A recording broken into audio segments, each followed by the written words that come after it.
Hello everyone, welcome back to my channel. भाई कुछ दिन बचे हैं हमारे एग्जाम्स के लिए। अब इस वीडियो में हम बात करेंगे how to revise company law quickly.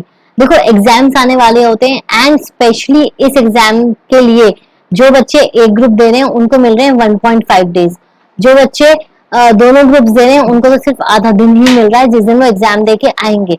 ठीक है, तो इस वीडियो में ना मैं आपको कुछ ऐसी टिप्स ट्रिक्स बताऊंगी और पूरा एनालाइज करवा दूंगी फटाफट कि किस तरीके का क्वेश्चन पेपर आता है जो आप ना उस चीज को माइंड में रखते हुए प्रिपेयर करोगे। ठीक है, तो देखो सबसे पहली चीज, आपके 1.5 डेज मिल रहे हैं जो बच्चे फर्स्ट ग्रुप दे रहे हैं, तो उसकी स्ट्रैटेजी आपको 1 जून को मिल जाएगी जिस दिन आप JIGL का पेपर देकर आओगे। 2 PM आपको स्ट्रैटेजी मिल जाएगी। ठीक है, सेकेंड चीज, जो बच्चे बोथ ग्रुप्स दे रहे हैं उनके लिए भी 0.5 डे की मैंने जो है स्ट्रैटेजी मैं 2 जून को आप लोगों को प्रोवाइड कर दूंगी एट 2 PM, ताकि आप आओ फटाफट आप देख लो। ठीक है, तो डोंट फॉरगेट, और इसी चीज के लिए मैं बोल रही हूँ सब्सक्राइब कर लो, जो नोटिफिकेशन बेल है उसको ऑन कर लो ताकि आपको जैसे ही वीडियो आए आपको मिल जाया करे। ठीक है, बहुत ही इंफॉर्मेटिव वीडियो होने वाली है ये, तो इसको एंड तक जरूर देखना और सब्सक्राइब तो करना ही करना है, लाइक भी करना है। ठीक है, ताकि हम भी मोटिवेटेड रहें। चलो अब इसमें देखो, सबसे पहले मैं फटाफट आपको सेग्रीगेशन बता देती हूँ। सेग्रीगेशन कैसा है आपका, 50 मार्क्स आपका पार्ट ए है, पार्ट बी में आपका 40 मार्क्स है एंड पार्ट सी आपका 10 मार्क्स है। इंपॉर्टेंट चैप्टर्स कौन से हैं? इंपॉर्टेंट चैप्टर्स हैं बेटा आपके 2, 3, 4, 5, 6, 7।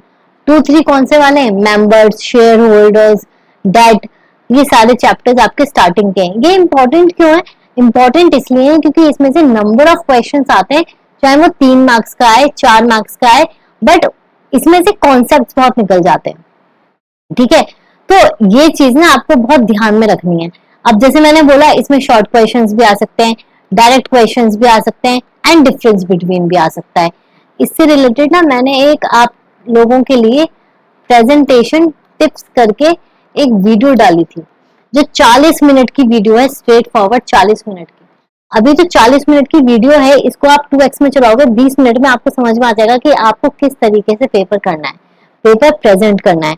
अगर कोई पर्टिकुलर क्वेश्चन है जिसमें आपको कुछ नहीं आता है तो वो कैसे आपको अटेम्प्ट करना है, ये सारी टिप्स मैंने आपको इसमें दी हुई है। ठीक है, तो इसमें मैंने एक क्रूशियल करके डाला था, crucial questions of company law. मैंने वो वीडियो अपलोड करी थी। ठीक है, उसमें क्या था, उसमें मैंने आपको बेसिकली एनालाइज करके बताया था। ये सारी वीडियोस आपको प्लेलिस्ट में मिल जाएगी नीचे डिस्क्रिप्शन में। प्लेलिस्ट मैंने क्रिएट की हुई है, फटाफट रिवीजन कंपनी लॉ जून 23। ठीक है, तो वो पूरी आपको इस वीडियो के नीचे डिस्क्रिप्शन में मिल जाएगी, तो डोंट वरी, हर वीडियो मिलेगी। अब मैं फटाफट क्या बोल रही थी, 2, 3, 4 ये जो चैप्टर्स है ना, इनका मैंने एनालिसिस किया था पास्ट 5 अटेम्प्ट्स का। तो उसमें मैंने देखा कि ये अप्रोक्स हर साल 40 to 50 के रेंज में मार्क्स में आ ही जाता है। अब आपको फटाफट करना है, टाइम नहीं है, तो मोस्ट इंपोर्टेंट चैप्टर्स मैंने इसीलिए इसमें डाले हैं। ठीक है, आपका पार्ट ए, पार्ट बी, ये आपके ना इनमें से जो है, देखो क्वेश्चन तो सारे इंपॉर्टेंट है, इंपॉर्टेंट चैप्टर्स आपके सारे हैं, बट ये जो चैप्टर्स हैं उसमें से आपके शॉर्ट क्वेश्चंस आते हैं, डायरेक्ट क्वेश्चंस आते हैं, डिफरेंस बिटवीन आते हैं। ऑन दी अदर हैंड जो आपका पार्ट ए है, 8, 9, 10, 11, 12, इसमें से आपके लॉन्ग क्वेश्चंस आते हैं, प्रैक्टिकल क्वेश्चंस आते हैं, और पार्ट बी में से भी सेम होता है। इसमें से आपने देखा होगा, इसमें से शॉर्ट नोट हो गया या फिर डिस्टिंग्विश हो गया, ये बहुत कम आते हैं। तो ये मैंने टोटल इंपॉर्टेंट चैप्टर्स 2 कैटेगराइज में डिवाइड करे हैं, 2 कैटेगरीज में डिवाइड करे हैं, जिसमें कि एक है जिसमें छोटे मोटे क्वेश्चंस आते हैं and on the other hand जिसमें से लॉन्ग क्वेश्चंस आते हैं। इंपॉर्टेंट चैप्टर सारे यही हैं। ठीक है, तो इनको मिस नहीं करना है। फिर दूसरी चीज, सीक्वेंसिंग एंड प्रोसीजर। आपको पढ़ना कैसे है? अब देखो स्टडी मटेरियल का तो हमारे पास टाइम है नहीं, तो स्टडी मटेरियल तो सिर्फ हम इंडेक्स के लिए रखेंगे, और जो आपके चैप्टर के पीछे बैक क्वेश्चंस होते हैं ना, उन पे एक बार नजर मार लेना, क्योंकि कभी कभी क्या होता है कि जो आपके मॉड्यूल के पीछे क्वेश्चंस गिवन होते हैं ना, वो आपके आ जाते हैं। ठीक है, तो एक बार नजर मार लेना। रिवाइज तो आपने सब कुछ कर ही रखा है, तो हार्डली मैटर्स। जो भी आपके नोट्स हैं, जो भी आपकी बुक्स हैं, ये आपको वही यूज करनी है, कोई नई बुक लेके मत आ जाना। कि मैंने कहा है तो इस बुक से पढ़ना है, नहीं। मैं हमेशा अपने बच्चों को बोलती हूँ रिवीजन के टाइम पे जो भी आप लास्ट 6-5 मंथ से पढ़ते आ रहे हो आपको वही कंटिन्यू रखना है, ठीक है। फिर आपकी देखो आ जाती है अमेंडमेंट्स, जो कि आपकी जून 23 की ऑलरेडी अपलोड हो चुकी है चैनल पे, पार्ट 1 एंड पार्ट 2, ठीक है। और ये भी आपको पूरी प्लेलिस्ट में मिल जाएगी, एक प्लेलिस्ट खोलनी है सिर्फ आपको, सारी रेलेवेंट वीडियोस मिल जाएंगी, ठीक है। एंड एट द एंड आपको क्या करना है, जब भी आप एक चैप्टर रिवाइज करते हो अपने नोट से, बुक से, तो आपको साथ के साथ उसको स्कैनर से रिवाइज करना है, ठीक है। चलो, और इन्हीं किसी वीडियो में मैंने आपको टिप दी है कि आपको स्कैनर से भी रिवाइज करते हुए किस तरीके से करना है। मतलब जैसे आप क्वेश्चन पढ़ते हो, ठीक है, तो क्वेश्चन पढ़ के ऐसे नहीं कि भाई आप सीधा आंसर पे डाइव मार दो, नहीं। आपको क्या करना है, आपको वो थोड़ा सा पॉज लेके रिकॉल करने की कोशिश करनी है कि अच्छा ये वाला क्वेश्चन है, इसमें ये वाला प्रोविजन लगेगा, ऐसे आपको सोच के करना है ताकि आप रिकॉल करो। और जितना रिकॉल करने की प्रैक्टिस अभी करोगे उतना आपको हेल्प करेगा आपके मेन एग्जाम में रिकॉल करने के लिए, ठीक है। तो ये बहुत एक इंपॉर्टेंट टिप है जो अक्सर कोई बताता नहीं है। चलो, अब कुछ इंपॉर्टेंट पॉइंट्स जो आपको ध्यान में रखने हैं।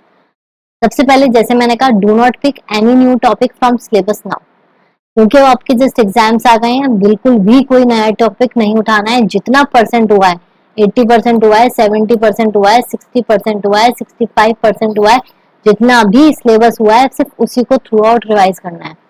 You can use simple English but make sure legal meaning remain intact.